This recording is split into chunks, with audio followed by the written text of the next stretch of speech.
administration is banning AK-47s from importation, and they're using this whole Russian thing that's going on as an excuse for sanctions and stuff. Now, does Russia make a lot of money off selling us AK-47s? Probably not even a drop in the bucket.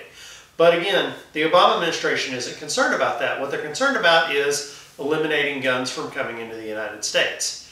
And if those of you out there are like, oh, Nathan, you're thinking of it. He's really doing it on the up and up because it's a sanction thing against Russia.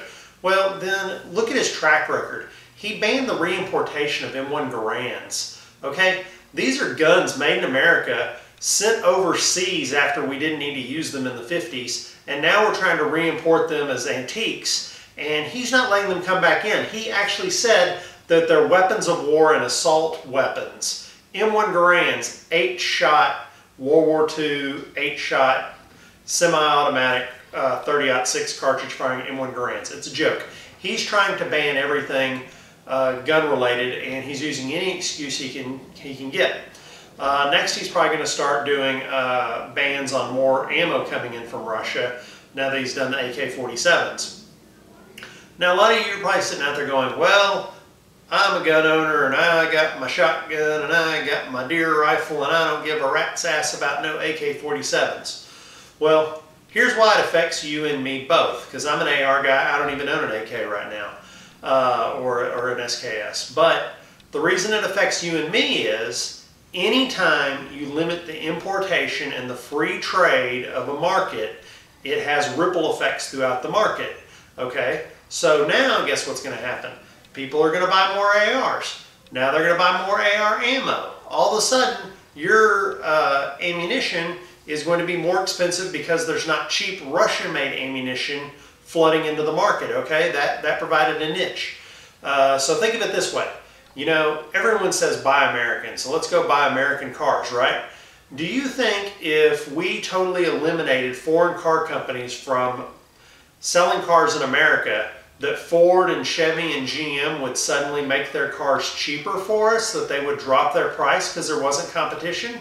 Hell no. If there were less choices, they would raise their prices.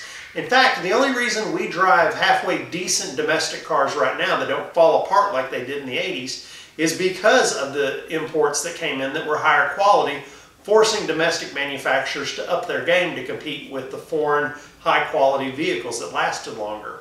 So, same thing with guns. If the AK-47s and more of the cheap Russian ammo isn't coming in, then that means people will buy American-made guns and buy American-made ammo, thus raising the price on your American-made gun and your American-made ammo that you're trying to shoot. So while you're at the range bitching and moaning about your ammo prices, think back to the fact that you were the one who didn't say anything or stand up for the fact that we were banning the Russian stuff from coming in.